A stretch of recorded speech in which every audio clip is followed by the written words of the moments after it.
স্বাধীনতার 30 বছর পরে জন্ম নিয়ে আমার মতো যারা সন্তানরা রয়েছে তারা কেন ভোটাধিকার পাই নাই, তার জবাব চাই। নোয়াখালী 6 আসন থেকে নির্বাচিত জনাব আব্দুল হান্নান মাসুদ, আপনি আপনার অসমাপ্ত বক্তব্য সমাপ্ত করুন। ধন্যবাদ মাননীয় স্পিকার। একটু একটু ধৈর্য ধরেন, ওনার মাননীয় বক্তব্যটা স্পিকার, শেষ হোক। আমি একটু বসেন, আব্দুল বক্তব্যটা হান্নান শেষ হোক মাসুদ ওনার। এখানে দাঁড়িয়েছি নিপীড়িত, লাঞ্ছিত, বঞ্চিত মানুষের প্রতিনিধি হয়ে কথা বলতে। আমি এসেছি। ওনার বক্তব্য 6 মিনিট। মাননীয় স্পিকার, আমি বুঝতে পারছি না সময়গুলা কিভাবে বন্টন করা হয়। সরকার দলের হলো 8 মিনিট, বিরোধী দলের হলো 6 মিনিট, এভাবে তো কথা বলতে পারবো না। মাননীয় স্পিকার, পাশাপাশি আমি এই সংসদের সর্বকনিষ্ঠ এমপি, বাংলাদেশের ইতিহাসের সর্বকনিষ্ঠ এমপি। আমি এখানে দাঁড়িয়ে আপনারা যে জেনজির কথা বলেন, সেই জেনজির প্রতিনিধি হয়ে আমি সংসদে কথা বলতে আসছি। আপনি যদি বলেন যে জেনজিরা কি চাই, আমি বলছি জেনজিরা 72-এর সংবিধান আর চাই না। আপনি যদি বলেন জেনজিরা কি চাই, আমি বলতে এসেছি জেনজিরা এটাই চাই, স্বাধীনতার 30 বছর পরে জন্ম নিয়ে আমার মতো যারা সন্তানরা রয়েছে তারা কেন ভোটাধিকার পাই নাই, তার জবাব চাই। আমরা তো স্বাধীন বাংলাদেশে জন্ম নিয়েছি মাননীয় স্পিকার। আমাদের কি ভুল ছিল? আমরা তো নতুন মানচিত্র পেয়েছি, আমরা তো নতুন পতাকা পেয়েছি, আমরা নতুন সীমানা পেয়েছি। আমাদের পূর্বপুরুষরা 1971 সালে রক্ত দিয়ে আমাদের জন্য একটি নিরাপদ বাংলাদেশ গড়তে চেয়েছেন, কিন্তু আমরা কি সেই নিরাপদ বাংলাদেশ পেয়েছি? আমরা কি সেই নতুন বাংলাদেশ পেয়েছি? আমরা তো সেই নতুন বাংলাদেশ মাননীয় স্পিকার পাই নাই। 71-এ 30 লক্ষ মানুষ শহীদ হয়েছে, জীবন দিয়েছে, তাদের পরবর্তী সন্তানরা যেন নিরাপদ বাংলাদেশে ভোটাধিকার পায়, যেন রক্ষী বাহিনী না হয়, যেন ভোটাধিকার পায়, যেন আবার দুর্ভিক্ষ না হয়। কিন্তু আমরা কি দেখেছি? আমরা দেখেছি বাংলাদেশে দুর্ভিক্ষ হয়েছে। 1973 সালে ভোট চুরি হয়েছে। আমরা দেখেছি তার পরবর্তী সময়ে শহীদ প্রেসিডেন্ট জিয়াউর রহমান বাংলাদেশকে অর্থনৈতিকভাবে, রাজনৈতিকভাবে, গণতান্ত্রিকভাবে বাংলাদেশকে পুনরুদ্ধার করার জন্য উনি অটল ভূমিকা রেখেছেন। উনি আমার দ্বীপ হাতিয়াতে 3 বার গিয়েছেন। আমি যেদিকে তাকিয়েছি, আমার এই বেড়িবাঁধ কে করে দিয়েছে? মেজর জিয়াউর রহমান। আমার এই খালকে খনন করে দিয়ে গেছে মেজর জিয়াউর রহমান। তারপরে এরশাদ এসেছে, বেগম জিয়া এসেছেন। বেগম জিয়া আমার হাতিয়াতে 3 থেকে 4 বার গিয়েছেন, কিন্তু তারপর আমার হাতিয়ার ওই অঞ্চলের নদী ভাঙ্গন রোধ হয় নাই। ওই অঞ্চলের লক্ষ লক্ষ মানুষ ঘরবাড়িহীন ভাবে পড়ে আছে। আমি এই ইলেকশনে ভোট ডাকাতি দেখেছি, আমার গাড়ি বহরে হামলা করা হয়েছে। আমি কি এই ইলেকশনের জন্য নিজের রক্ত জড়িয়েছি? আমি আজকে স্বরাষ্ট্রমন্ত্রী আছেন, মাননীয় প্রধানমন্ত্রী আছেন, আমি এখানে প্রশ্ন করি, আমি কি রক্ত ঝরিয়েছি? আমরা রক্ত ঝরিয়েছি বলে আপনারা আজকে সংসদে প্রধানমন্ত্রী, স্বরাষ্ট্রমন্ত্রী হয়েছেন। রক্ত ঝরার পরে, রক্ত ঝরিয়ে গুলিবিদ্ধ হয়ে 3 দিনের মাথায় গুলিবিদ্ধ হয়ে, দয়া করে থামুন। মাননীয় সংসদ সদস্য, আপনার বক্তব্য অব্যাহত রাখুন।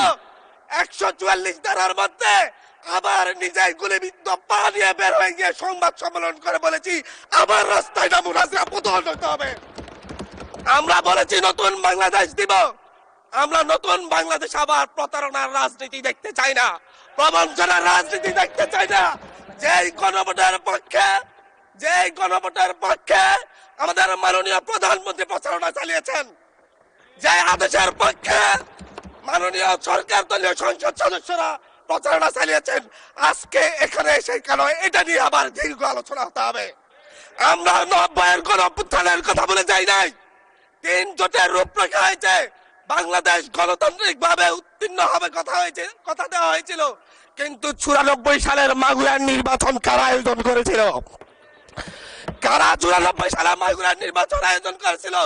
আজকে আবার এই সংসদে দাঁড়িয়ে আবার এমন একটা ব্যবস্থা নিয়ে যাচ্ছেন, আরেকবার যে মাগুরার নির্বাচন আয়োজন করবেন না, এর নিশ্চয়তা কে দিবে?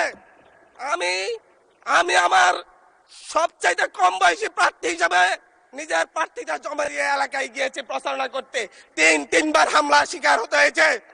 আমি সংসদ সদস্য হিসেবে এলাকায় গিয়েছি, সেই জায়গায় আমার উপর হামলা করেছে, সরাসরি ভিডিওতে দেখা গিয়েছে। অস্ত্র নিয়ে, দেশীয় অস্ত্র নিয়ে আমাকে কোপাতে আসা হয়েছে। তারা কারা? ওরা তো তারাই যাদের প্রত্যেকের হাতে বিএনপি দলীয় নেতা কর্মীদের রক্ত লেগে আছে, প্রাণ লেগে আছে। এই বিশ্বাসঘাতকতা, মাননীয় স্পিকার, এই রাষ্ট্র আর সইবে না। আপনারাও সইতে পারবেন না। বিশ্বাসঘাতকতার মূল্য এই দেশে আবার দিতে হবে আপনাদেরকে। আপনারা যারা আপনাদের ভাইদের রক্ত জড়িয়েছে, খুন করেছে, খুনের মামলা আছে, তাদেরকে আবার পুনর্বাসিত করে আমাদেরকে খুন করার জন্য লেলিয়ে দিচ্ছেন। চট্টগ্রাম থেকে এক সাংগঠনিক নেতাকে পাঠিয়েছে অস্ত্র সহ আমাদের লোকজনের উপর হামলা করতে। ভোটের দিন সকালবেলা থেকে প্রত্যেকটা ভোট কেন্দ্রে অস্ত্র দিয়ে মহড়া দিয়েছে। 30টা ভোট কেন্দ্রে এনসিপির প্রার্থী, বিএনপি দুজন বিদ্রোহী প্রার্থী সহ কারো এজেন্টকে ঢুকতে দেওয়া হয় নাই। এটার জন্য কি আমরা আমাদের রক্ত জড়িয়েছি? মাননীয় স্পিকার, ইলেকশনের একদিন পরে আমাকে আর 1 মিনিট বাড়িয়ে দিবেন মাননীয় স্পিকার, 1টা মিনিট। মাননীয় স্পিকার, ইলেকশনের পর দিন এক নারী অভিযোগ করেছেন, এক নিরীহ নারী, ওনাকে ধর্ষণ করা হয়েছে শুধুমাত্র শাপলাগুড়িতে ভোট দেওয়ার কারণে। 1 ঘন্টার মধ্যে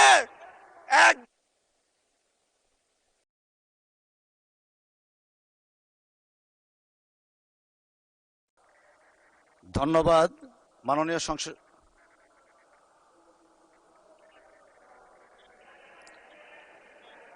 আচ্ছা ঠিক আছে, 1 মিনিটের মধ্যে সংক্ষিপ্ত শেষ করবেন, 1 মিনিট। মাননীয় স্পিকার, একজন ভুক্তভোগী নারী অভিযোগ করেছে ওনাকে ধর্ষণ করা হয়েছে শাপলাগুড়িতে ভোট দেওয়ার কারণে। সার্কেল এসপি 1 ঘন্টার মধ্যে বলেছে এই ধরনের কোনো ঘটনা ঘটে নাই। আজকে 42 দিন পার হয়েছে, এখনো ডিএনএ রিপোর্ট আসে নাই। মামলা নিতে 3 দিন দেরি হয়েছে। সিভিল সার্জন অফিস তদন্ত কমিটি করে দিয়েছে, তদন্ত কমিটির রিপোর্ট জমা দিয়েছে। ভুক্তভোগী নারী জানে না তার তদন্ত রিপোর্ট কি এসেছে। এই ভয়াবহ পরিবেশ তৈরি কারা করছে? আমার মনে হয় স্বরাষ্ট্রমন্ত্রী আইনের ব্যাখ্যা না দিয়ে, আইনমন্ত্রী আইনের ব্যাখ্যা দিবেন, স্বরাষ্ট্রমন্ত্রীর এসবে মনোযোগ দেওয়া দরকার। স্বরাষ্ট্রমন্ত্রীর মনোযোগ দেওয়া দরকার। সারা দেশে কোথায় কোথায় সন্ত্রাসীরা রয়েছে, সেই সকল সন্ত্রাসীদের তালিকা করে তাদেরকে বিচারের ব্যবস্থা করা দরকার। স্বরাষ্ট্রমন্ত্রীর উচিত ধন্যবাদ মাননীয় সদস্য। নেতা কর্মীরা হত্যার শিকার হয়েছে, তাদের বিচারের ব্যবস্থা করা দরকার।